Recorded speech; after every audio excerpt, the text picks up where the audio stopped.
अस्सलामुअलैकुम, कैसे हैं सब। उम्मीद है सब खैरियत से होंगे। आज हम बनाने जा रहे हैं जी अपनी रमज़ान सीरीज़ में पकोड़े। बहुत ही मज़ेदार, बहुत ही जल्दी बनने वाले। इसके लिए जो मैंने इंग्रेडिएंट्स लिए हैं, आलू 2 अदद मीडियम साइज़ के लेकर मैंने उन्हें इस तरह चिप्स की तरह से काट लिया है। पालक मैंने हाफ कप ली है। अच्छी तरह वॉश करने के बाद आप इसे कटिंग कर लें। बेसन मैंने 1.5 कप ले लिया है। इसी तरह चावल का आटा 2 टेबल स्पून लिया है। प्याज 1 अदद छोटे साइज़ में लेकर स्लाइस में काट लिया। और धनिया और हरी मिर्च आप हस्बे पसंद लें, जितनी आपको पसंद है या आपको जितना उसका टेस्ट पसंद है उस हिसाब से ले लें। और बाकी ड्राई इंग्रेडिएंट्स में मैंने जो चीज़ें ली हैं, पिसी लाल मिर्च मैंने ली है हाफ टी स्पून, नमक मैंने ले लिया है 1 टीस्पून, कुटी लाल मिर्च 1 टीस्पून, बेकिंग सोडा 2 पिंच के इक्वल ले लिया है। इसी तरह पिसा हुआ ज़ीरा लिया है 1 टीस्पून, खुश्क धनिया लिया है 1 टीस्पून, कसूरी मेथी ले ली है 1 टीस्पून, साबुत ज़ीरा लिया है हाफ टी स्पून। इसी तरह हल्दी मैंने 1/4 टीस्पून ले ली है। ज़रदा रंग 1 पिंच ले लिया है और हाफ टी स्पून ही मैंने अजवाइन ली है। अजवाइन क्यों लेते हैं वो आपको पता है कि डाइजेस्टिव सिस्टम में ये बहुत इंपॉर्टेंट रोल प्ले करती है। और अपने खानों में आप स्पेशली रमज़ान की इस तरह के आइटम्स में अजवाइन को ज़रूर ऐड करें। तो चलिए जी, टाइम वेस्ट किए बगैर जल्दी से बढ़ते हैं हम अपनी रेसिपी की तरफ। सबसे पहले हम सब चीज़ों को मिक्स कर लेंगे। इसके लिए मैं एक बड़े साइज़ का बाउल ले रही हूँ और अब मैं इसमें ऐड करूँगी आलू और पालक।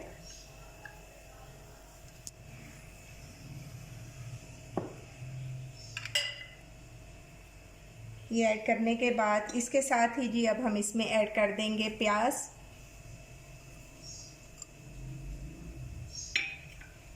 अब हम इसमें ऐड करेंगे बेसन।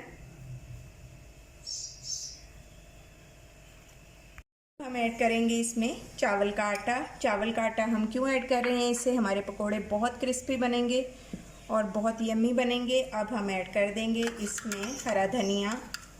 हरा धनिया ऐड करने के बाद हरी मिर्चें। ये मेरी बहुत ज़्यादा कोई कड़वी वाली मिर्च नहीं, मसलन बहुत ज़्यादा तेज़ वाली मिर्च नहीं है, ये नॉर्मल मिर्च है। ये मैं सिर्फ कलर के लिए ज़्यादा ऐड कर रही हूँ। अब बाकी जाएंगे जी सारे ड्राई स्पाइसेस हमारे इसमें। ड्राई स्पाइसेस ऐड करने के बाद अब हम मिक्सचर को अच्छी तरह से मिक्स कर लेंगे। पहले हम इसी तरह सारे ड्राई स्पाइसेस को मिक्स करेंगे। इसके बाद मैं इसमें ऐड करूँगी जी पानी। अब हम इसमें ऐड करेंगे पानी। पानी आप आहिस्ता आहिस्ता ऐड करें, एकदम से नहीं सारा पानी ऐड करना। और अब हम इसे अच्छी तरह से मिक्स कर लेंगे। जी तो जनाब, पकौड़ों का मिक्सचर हमारा अच्छा सा रेडी हो गया है। अब हम इसे करते हैं फ्राई। ऑयल हमारा गर्म हो गया है, ये आप देख लें। ऑयल में इस तरह से बबल बनने चाहिए, बहुत ज़्यादा ऑयल गर्म नहीं होना चाहिए। अब हम इसमें ऐड करेंगे जी अपना पकौड़े का मिक्सचर।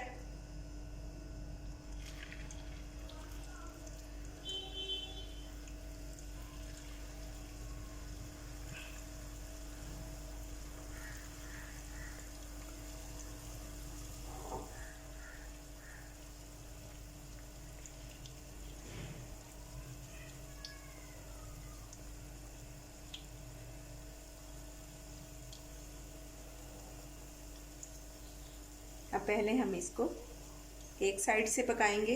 अभी हमने इसके बिल्कुल भी नहीं, हमें इन्हें हिलाना नहीं है। 3 से 4 मिनट के बाद हम इन्हें हिलाएंगे और उसके बाद फिर साइड चेंज करके फिर 4 से 5 मिनट तक पकाएंगे। और इसे मीडियम आंच पर ही पकाना है, बहुत ज़्यादा कम या बहुत हाई फ्लेम नहीं रखनी, क्योंकि आलू हमारा कच्चा है, इसको पकने में टाइम लगेगा। 3 से 4 मिनट हो चुके हैं। अब हम इसकी करेंगे साइड चेंज।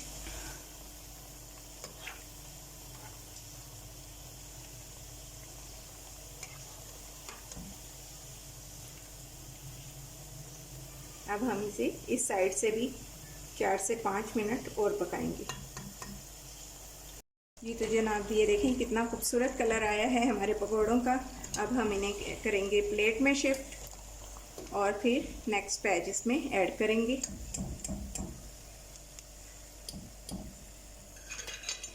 बहुत क्रिस्पी और बाकी यमी। अब हम दूसरा बैच ऐड करेंगे।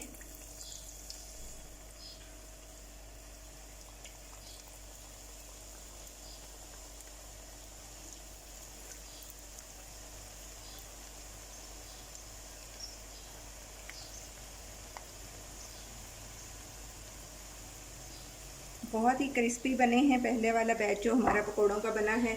अब बाकी तो हम इफ्तार के बाद ही देखेंगे कि कितने मज़े के बने हैं। आप लोग भी जब इन्हें ट्राई करें तो मुझे इसका फीडबैक ज़रूर दीजिएगा। ये साइड भी पकते हुए 3 से 4 मिनट हो गए हैं। अब हम इसकी भी साइड चेंज करेंगे और इसी तरह मीडियम फ्लेम पे इसे भी पका लेंगे। पकौड़ों का हमारा ये बैच भी रेडी हो गया है। अब हम जल्दी से इसे करेंगे डिश आउट और फिर मैं साथ ही आपको आज ये भी बताऊंगी कि मैंने आज इफ्तार में क्या क्या बनाया।